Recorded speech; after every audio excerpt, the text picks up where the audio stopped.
Let's go ahead and get to the polls.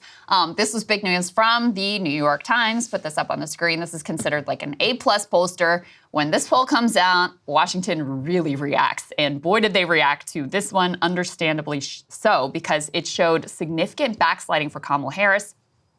She is now losing to Donald Trump by a single point, 47 to 48. That is within the margin of error of 3 percentage points, but obviously not the kind of numbers that Democrats want to see right now. Their commentary here, they say Mr. Trump may have had a rough month following President Biden's departure and amid the burst of excitement that Ms. Harris brought Democrats, but the polls suggest his support remains remarkably resilient. Let's put the next piece up on the screen. This is what we alluded to like 85 times in the last segment, which is they asked this question, very good question to ask. Do you feel like you still need to learn more about Kamala Harris, or do you pretty much already know what you need to know? 28%, so nearly a third of the electorate says, I feel like I need to learn more about Kamala Harris, versus 71% who say they pretty much already know what they need to know. The numbers were much lower for Trump in terms of like feeling like they needed to learn more. And if you look at these crosstabs, which let me just keep it up on the screen here for a moment, just caution you with the crosstabs because it's a smaller sample, it's a much broader margin of error, so you always take these with even more grains of salt than the overall poll numbers.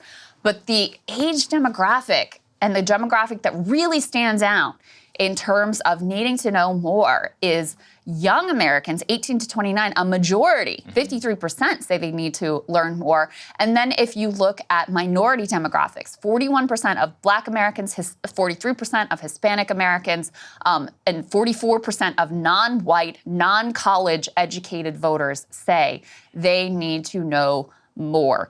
This underscores the danger of the strategy that they have been pursuing, which has been, we'll call it the generic Democrat strategy of like, we're gonna say as little as possible.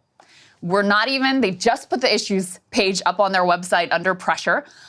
She did give, a speech about some of the things she wanted to do, but she has been very cautious in terms of, putting herself out in front of the media.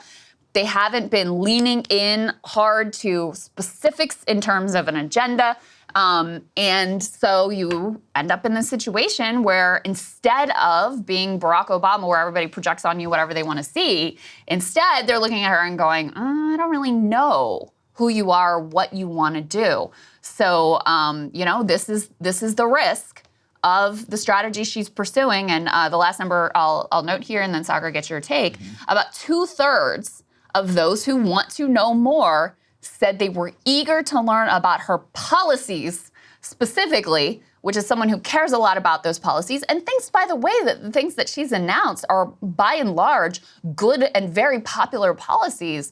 To me, it is very validating of she should be leaning into these populist economic pieces that that Tim Walz is really fantastic about talking about and that she sort of latched onto here in the early days of this campaign. Well, she has a big problem of people don't know who she is, and people, I mean, in a certain sense, like, who is she to her own self? It's just a survivor. It's a politician. So when you don't believe a lot of these things, or even if you don't believe anything, it's very difficult to project that onto people, which is where her past flip-flops matter a lot. We talked about some of the strategy where it looks. Let's also put B3, please, up on the screen, because this also, to me, really underscores, I mean, I've said this, America's an incredibly divided place, and we are divided especially on certain issues. If you look at where people fall on those and what they're feeling the most important about at the time of the ballot, it will likely determine who they vote for. I said likely, it doesn't always work that way. It says, regardless of how you might vote, do you trust Kamala or Trump to do a better job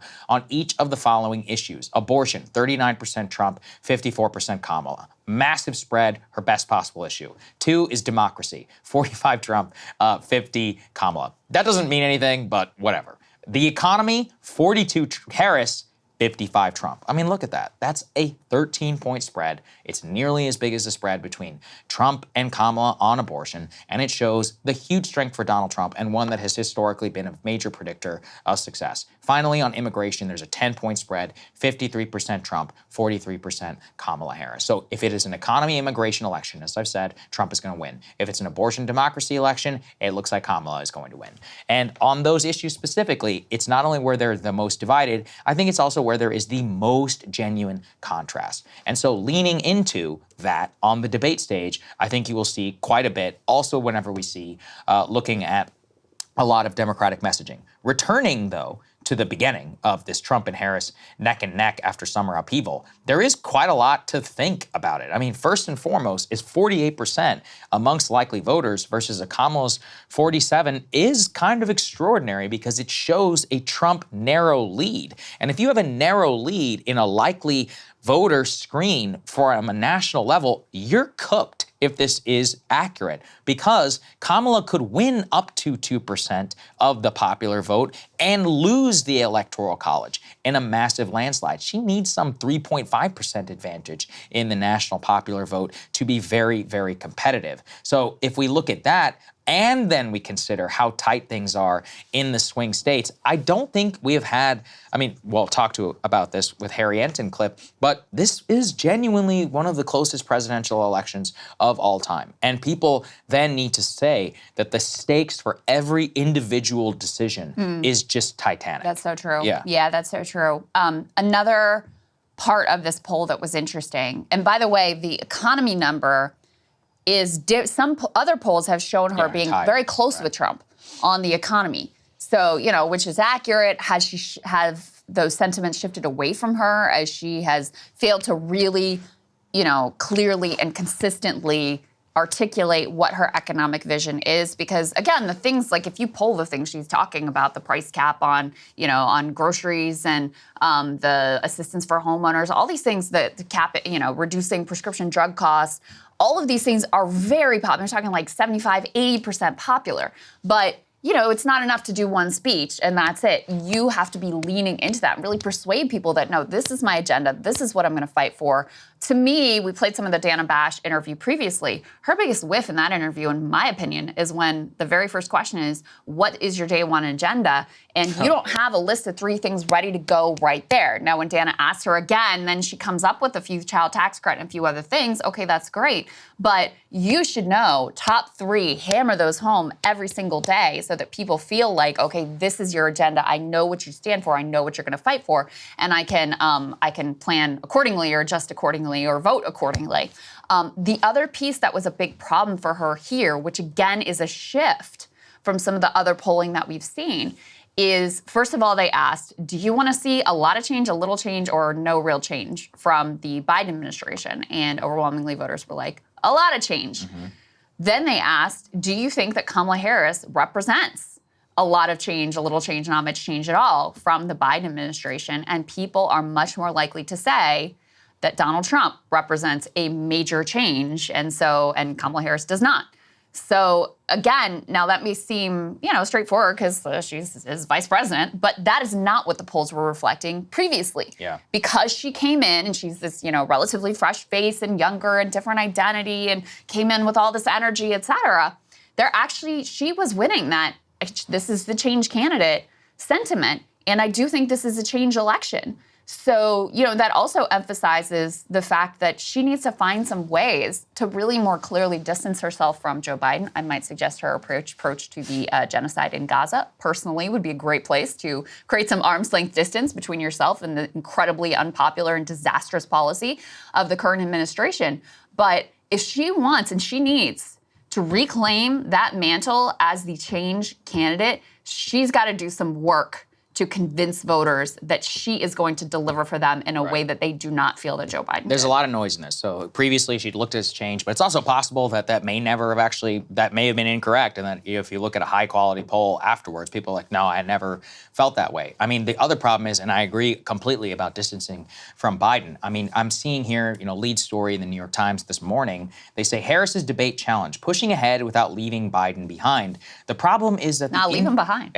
Exactly. And I'm like, no, you should leave him behind. And in fact, if we look at previous vice presidents who have run while the current while their current president is in office, all of them confront this challenge. Al Gore had a massive problem with, am I Bill Clinton's successor or not? He ended up leaving Clinton behind, which was a mistake if you look in retrospect, because Clinton had some 65% approval rating. Clinton took it very personally, but Al Gore was like, no, I've been your number 2 for 8 years. It's about me now. Didn't end up working out, obviously. Then let's think about, if we look at previous ones, obviously LBJ was a little bit different because JFK was assassinated while he was in office, but a big part of that was, I'm continuing the Kennedy legacy. The lesson, though, is that in those instances where a vice president is running, like George H.W. Bush as well, where Reagan was relatively popular as he was coming out, it's about continuing their legacy. This is a very, very different election where the current president is massively unpopular. And in fact, the best possible thing she could do for herself electorally is to say, we are moving on. I respect Joe Biden, but I am my own person, and there are many different things that I would have done differently in office, and I would have no problem saying this to his face. Well, that's true or not, whatever. Yeah. But the point is that it's very clear, if only 25% were saying that they saw her as a change candidate, whereas they said some 53% said Trump as a change candidate, then when Americans want change, as they very often do, as they did with Biden from Trump, as they did from Trump to Obama, as they did from Obama to Bush, as they did with Bush to Clinton, and then previously from Clinton to Bush, there's clearly a lesson about what that looks like. So she needs to run as far away from him as possible, but that's very difficult when the Biden staff is running your campaign. That's right. When the Biden staff, when you have to live here in Washington next to Joe Biden, when, the Biden people are so angry that they were pushed out, as we saw with Anita Dunn, the advisor. And so this is a very, very difficult position for her to be in. And in fact, it may end up costing her the election. The Biden team part, I think, is really critical because, they were running a disastrous, delusional campaign with Joe Biden at the helm. And it was kind of incredible to watch when Kamala comes in and is, the new nominee. Their initial rollout, I think anyone would have to say, was fantastic. The level of excitement and enthusiasm, which she still benefits from, the number of new donors and volunteers and all that stuff was through the roof. And now they're falling back into this very, very cautious, head in the sand, like complacent Biden-esque strategy. And she can't afford that. You aren't in a position where you can just sort of play prevent defense and hope for the best. So, when you see some head-scratching decision-making out of them, it is worth remembering that these are the same people who were, up until the bitter end, claiming that Biden was on track to win and delusional about the polling and making poor decisions there as well. So I think that's a very important point.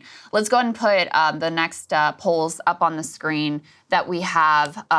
Some battleground polling from CBS News and YouGov. I think this is also, highly rated pollster.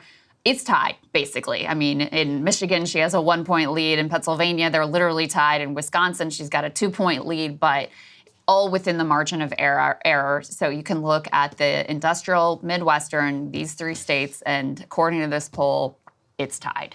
It really is. If these polls are accurate, it is as close a race as it literally possibly could be. And Harry Enton over at CNN made this point in a pretty it landed the way he made this point. In a historic way. Yes, a historic way. It really landed the way he made this point. Let's go ahead and take a listen to what Harry Enton had to say. Most of the time, there's at least some stretch where one of the candidates is ahead by at least 5 points. At least 3 weeks in which one candidate led by at least 5 points. That happened in every single campaign from 1964 to 2020. How many days have we had this campaign where one candidate was ahead by at least 5 points nationally? Look at this. 0 days. 0 days. The fact is this race has been consistently tight in a way that we have never seen before, Mr. Berman. Look at the 2020 final margin and average across these 7 states. It was Biden plus 0.9 points. You don't think that could get any closer? We can, in fact, get closer. Look right now. Kamala Harris up, but get this, by just 0.6 points on average. Only about half a point, 0.6 of a point. My goodness gracious. Let's just say we move the current polls, and let's say the result differs by them by a single percentage point, and Donald Trump is the beneficiary of it. Look at this. If Trump outperforms his current polls by just a single point, you take that Kamala Harris win, and look at this. Donald Trump gets 287 electoral votes, because the bottom line is Pennsylvania would flip up here, and you would also get this flip out in Nevada over here. And that, my friends, is what we're talking about. Yeah, So that's like a red wave scenario, basically. A single point. You shift the polls a single point, and you were looking at a totally different map. Because, yeah, if you look at Michigan, Wisconsin, Pennsylvania, Georgia, Arizona, effectively, and Nevada, every single one of them is right there in the margin of error. Right. So 1 point in either direction, totally different map. And I mean, look, to consider Nate Silver right now, the big picture, this was his last forecast that just came out, I think, 2 days ago. He has Trump at a 63% chance of winning the Electoral College, which is extraordinary. And a lot of that is because of polling. This was prior to the New York Times poll, by the way, but already, as he said after it came out, he goes, I actually factored a lot of this in because post-convention, the tie scenario and increasingly the 0.6 margin, that is not going to be enough. But as you just said, if it's off by just one, that means that Harris currently with her 36%, roughly in the same scenario that Trump was going into 2016. So you need to think about that as well, where a polling miss can deliver you the presidency. I'm just in my head, I'm just purely at 50-50, pure coin toss. Yeah. I think that the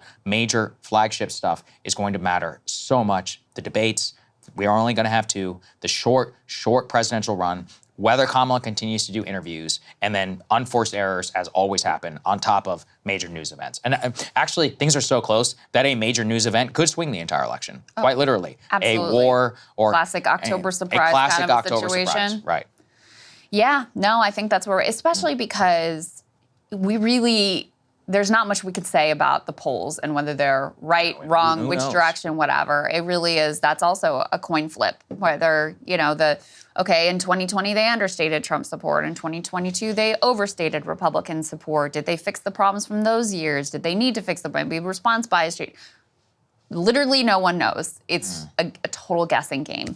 So what we can say is if the polls are truly accurate, it is as close as it could possibly be. And that's where we are headed into what is, I think by any definition, a historically consequential debate. Could it be as consequential as actually pushing the candidate out of the race? I don't know about that.